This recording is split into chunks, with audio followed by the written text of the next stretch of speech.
Maomao basically calls this girl a hoe, and it is so funny, y'all. She doesn't even mean it because she's just trying to be helpful. Let me explain. This is spoilers. It comes from light novel 7, which is the head of the anime and manga, so be prepared. Maomao is back at the palace working as a medical assistant alongside two other girls, Yao and Inen. So Yao is starting to follow around Maomao because the bullies steer clear of Maomao because of this incident, just like they did in the Crystal Pavilion. And all Maomao tried to do was give him a fair warning. Also, Inen is there because she's in love with Yao and she follows her around everywhere. So what is the incident we're talking about? This court lady and her posse of girls decides that they're gonna try and pick on some young, naive looking medical assistants, but instead, they got Maomao. Now, according to Maomao, the girl gave the impression that she was in the palace to find herself a man.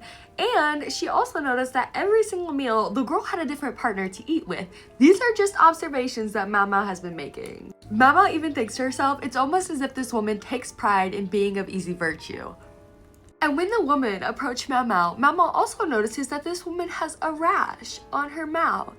And so Maomao's like, oh, I know what needs to be done. So Maomao hits her with her previous observations and she says, it looks like you have a bunch of partners. Are you aware of the risk of illness? To which a woman said, I wouldn't be with anyone who's sick. And then Maomao takes this opportunity to educate this woman. She says just because your partner isn't sick, their partner could be sick, which could cause you to get sick. She also explains the different sexually transmitted diseases and how they could all be commuted at once. Mind you, Maomao does not even know this girl's name, okay?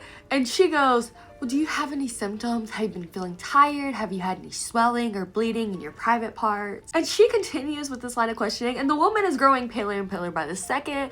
And Maomao, it finally clicks and she's like, maybe I shouldn't be treating this random court lady like one of the prostitutes at the verdigris house. Yes, Maomao. But obviously Maomao was genuinely concerned. She says if this isn't treated, the girl's nose could rot and fall right off, just like her mom. So she is genuinely concerned. However, this very much embarrassed Xiao, who has turned bright red, but Inen, she has a notebook out and she's taking notes because she obviously didn't know a lot about sexually transmitted diseases, and she sees this as a learning opportunity. Poor Maomao, she's just trying to be helpful, but she literally humiliated that